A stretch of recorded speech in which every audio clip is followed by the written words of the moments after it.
आप देख रहे हैं राष्ट्रीय हिंदी न्यूज। नमस्कार, बहुत बहुत स्वागत है आप सभी का राष्ट्रीय हिंदी न्यूज पर और मैं हूं आपके साथ सपना ठाकुर। रुक करेंगे देश और विदेश की बड़ी खबरों की ओर। दिल्ली के मुख्यमंत्री अरविंद केजरीवाल ने बड़ा ऐलान किया है। दिल्ली में अब उन्हीं लोगों को बिजली की सब्सिडी मिलेगी जो इसके लिए आवेदन करेंगे। आज से ही इसके लिए आवेदन शुरू हो जाएंगे। दिल्ली के मुख्यमंत्री अरविंद केजरीवाल ने कहा कि कुछ लोग फ्री बिजली लेना ही नहीं चाहते। अब ऐसे में दिल्ली में उन्हें लोगों को बिजली सब्सिडी मिलेगी जो इसके लिए आवेदन करेंगे। अरविंद केजरीवाल ने आगे ये भी कहा है कि दिल्ली में पहले बिजली बहुत जाती थी, हमने इसे ठीक किया, अब बिजली 24 घंटे मिल रही है। तो वहीं दिल्ली में बिजली फ्री में मिल रही है। भ्रष्टाचार रोककर जो पैसे बचाए गए हैं उससे लोगों को सुविधा दिया जा रहा है। उन्होंने बताया कि दिल्ली में बिजली के 58 लाख उपभोक्ता हैं। इनमें से 30 लाख के बिजली बिल जीरो आते हैं।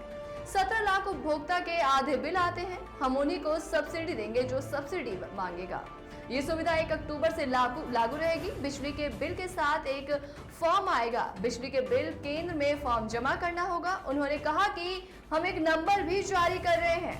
इस नंबर पर मिस्ड कॉल करना होगा। मिस्ड कॉल करने पर मैसेज आएगा। इसमें एक लिंक मिलेगा जिससे व्हाट्सएप पर फॉर्म ओपन हो जाएगा। जिनका भी मोबाइल नंबर रजिस्टर है उन्हें मैसेज भी भेजे जाएंगे। 31 अक्टूबर को जितने लोग फॉर्म भर देंगे उन्हें योजना का लाभ मिलेगा। वहीं अगले महीने में फॉर्म भरने पर पिछले महीने का बिल जमा करना होगा। उन्होंने कहा कि इसे लेकर उनकी सरकार घर घर जाकर जागरूक अभियान चलाएगी। क्या कुछ कहा उन्होंने, अरविंद केजरीवाल की जुबानी सुनिए। कुछ लोगों की ये डिमांड थी, बिल्कुल सही डिमांड थी कि जी हम पे कर सकते हैं, हमें क्यों बिजली की सब्सिडी दी जा रही है। हमें ऑप्शन दी जाए कि हम पे करना चाहें तो करें, नहीं करना चाहें तो ना करें। हमारे ऊपर सब्सिडी क्यों थोपी जा रही है। ये बहुत सही बात है कि सबको ज़बरदस्ती सब्सिडी क्यों दी जाए। सब्सिडी उसी को मिलनी चाहिए जिसको ज़रूरत है। तो कुछ महीने पहले सरकार ने फैसला लिया था कि हम उन्हीं को सब्सिडी देंगे जो अप्लाई करेगा, जो मांगेगा, सरकार से कहेगा कि मुझे सब्सिडी चाहिए, उन्हीं को सब्सिडी देंगे। उस स्कीम को अब लागू करने जा रहे हैं। हमने कहा था कि 30 सितंबर तक ये पुरानी योजना चालू रहेगी। जिन जिन लोगों को, सब लोगों को सब्सिडी जो दी जा रही है, 1 अक्टूबर से उन्हीं को सब्सिडी मिलेगी जो मांगेंगे, अप्लाई करेंगे। तो अगली खबर में गोवा में कांग्रेस को बड़ा झटका लगा है, जहां कांग्रेस के 11 में से 8 विधायक आज बीजेपी में शामिल हो गए। पार्टी में शामिल होने से पहले कांग्रेस के इन बागी विधायकों ने गोवा के मुख्यमंत्री प्रमोद सावंत से भी मुलाकात की। बीजेपी ज्वाइन करने वाले विधायकों में पूर्व सीएम दिगंबर कामत, माइकल लोबो, देलीला लोबो, राजेश फलदेसाई, केदार नाइक, संकल्प अमोनकर, ओलेक्सो सिकेरा और रुलोल्ड फर्नांडिस शामिल है। इससे पहले बीजेपी के गोवा प्रदेश अध्यक्ष सदानंद तनावड़े ने भी दावा किया था कि आज कांग्रेस के 8 विधायक बीजेपी में शामिल होंगे। कांग्रेस को ये झटका ऐसे वक्त पर लगा जब पार्टी राज्यभर में खोई अपनी जमीन को तलाशने के लिए कांग्रेस जोड़ो यात्रा निकाल रही है। राहुल गांधी के नेतृत्व में कांग्रेस के नेता देश भर में 150 दिन की 3570 किलोमीटर की यात्रा निकाल रहे हैं। ये यात्रा 12 राज्यों से गुजरेगी। 40 विधानसभा सीटों वाले गोवा में इस साल फरवरी में विधानसभा चुनाव हुए थे। इसमें से बीजेपी गठबंधन के 25 विधायक हैं, तो वहीं कांग्रेस के 11 विधायक थे। अब इनमें से 8 बीजेपी में शामिल हो गए। गोवा में मार्च में सरकार के गठन के बाद ये दूसरा मौका है जब कांग्रेस में फूट की चर्चा थी। इससे पहले जुलाई में कांग्रेस के 11 विधायकों में से 5 के पारा बदलकर बीजेपी में शामिल होने की चर्चा थी। हालांकि कांग्रेस ने सही समय पर सक्रियता दिखाते हुए ये बगावत रोक ली थी।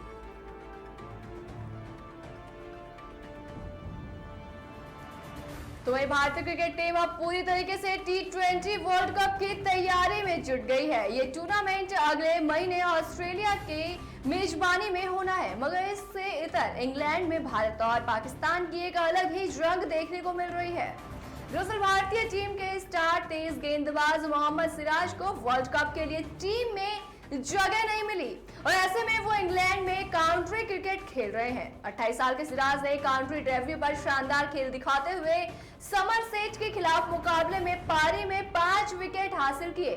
समरसेट की तरफ से पाकिस्तानी प्लेयर्स इमाम उल हक भी खेल रहे हैं। ऐसे में सिराज और इमाम को दोनों पारियों में बैट और बॉल से टकराव देखने को मिला।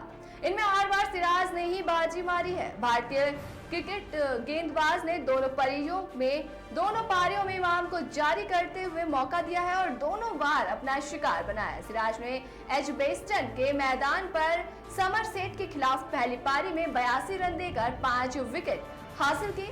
इस दौरान सिराज ने इमाम उल हक, जॉर्ज बार्टे, जेम्स रेव, लुइस ग्रेगरी और जोश डेवी के क्रिकेट चटकाए हैं। सिराज के शानदार प्रदर्शन की बदौलत समरसेट की पहली पारी महज 219 रनों पर सिमट गई। सिराज के साथ ही जयंत यादव ने भी वारकिशशायर के लिए अपना डेब्यू किया। पहली पारी में इमाम सिर्फ 5 ही रन बना सके और सिराज की बॉल पर विकेटकीपर के हाथों कैच आउट हुए। पहली पारी में सिराज की टीम वारविकशायर 196 रन ही बना सकी। मैच में दूसरे दिन का खेल खत्म होने तक समरसेट ने 13 रन पर ही 2 विकेट गंवा दिए।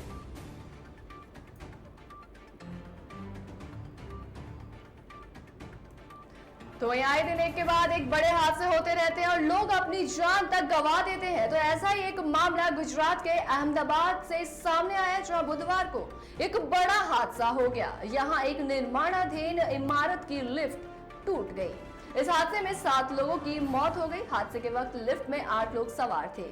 एक व्यक्ति घायल बताया जा रहा है, उसे अस्पताल में भर्ती कराया गया है।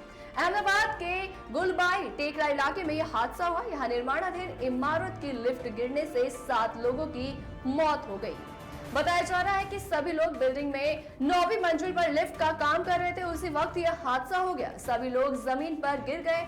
पुलिस के मुताबिक 7 लोगों की मौके पर ही मौत हो गई, जबकि एक को अस्पताल में अभी भर्ती कराया गया।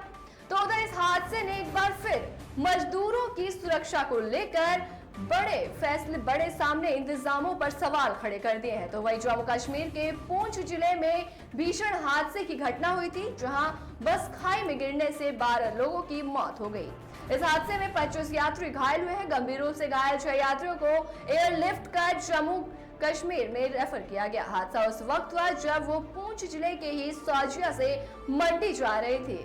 हादसे के बाद स्थानीय लोगों ने पुलिस और सेना को सूचना दी और फौरन ही बचाव अभियान शुरू कर दिया। हादसे में घायल यात्रियों को इलाज के लिए नजदीकी अस्पताल में भर्ती कराया गया है। तो अगली खबर की तरफ रुख करेंगे, जहां देश में प्रदूषण कर रोकने के लिए चलाए गए इलेक्ट्रॉनिक व्हीकल कहीं ना कहीं अब लोगों की जान माल के लिए भी काफी खतरनाक साबित हो रहा है। तो वही ताजा मामला उत्तर प्रदेश के बरेली का है, जहां चार्जिंग के दौरान लावा के एक स्मार्टफोन में ब्लास्ट हो गया, जिसके चलते 8 महीने की एक मासूम बच्ची की मौत हो गई। इससे पहले एक यूट्यूबर ने Redmi 6A के फटने से अपनी आंटी की मौत होने का आरोप भी लगाया था। एक ही दिन पहले की बात अगर बताई जाए तो तेलंगाना के सिकंदराबाद में एक इलेक्ट्रिक व्हीकल शोरूम में अचानक आग लगने से 8 लोगों की दर्दनाक मौत हो गई। कुछ समय पहले चार्जिंग के दौरान इलेक्ट्रिक व्हीकल की बैटरी ब्लास्ट होने से बाप बेटी की मौत हो गई थी। तो चाहे स्मार्टफोन हो या इलेक्ट्रिक व्हीकल, बैटरी फटने की ये चुनिंदा घटनाएं महज चंद उदाहरण है। मोबाइल फोन की बैटरी में ब्लास्ट के सैकड़ों मामले सामने आ चुके हैं। तो इसी तरह इलेक्ट्रिक व्हीकल की बात करें तो इलेक्ट्रिक स्कूटर से लेकर इलेक्ट्रिक SUV तक अचानक आग के गोले में तब्दील हो चुके हैं। तो कई मामलों में जान माल की क्षति नहीं होती, लेकिन हर किसी की किस्मत इतनी अच्छी नहीं होती। तो वही उदाहरण के लिए बरेली की 8 महीने की बच्ची हो या फिर यूट्यूबर की आंटी या EV शोरूम वाली बिल्डिंग में बने होटल में ठहरे लोग, गलती किसी की भी हो, लेकिन खामियाजा किन्हीं औरों को अपनी जान से हाथ धोकर चुकाना पड़ रहा है। तो साफ लहजे में बात की जाए तो इस बात से इनकार नहीं किया जा सकता कि स्मार्टफोन और इलेक्ट्रिक व्हीकल में अचानक लग रही आग इन दिनों बड़े स्तर पर असमय मौत का कारण बन रही है।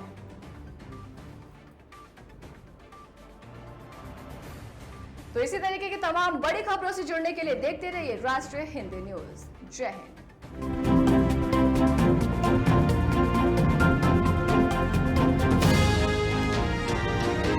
आप देख रहे हैं राष्ट्रीय हिंदी न्यूज।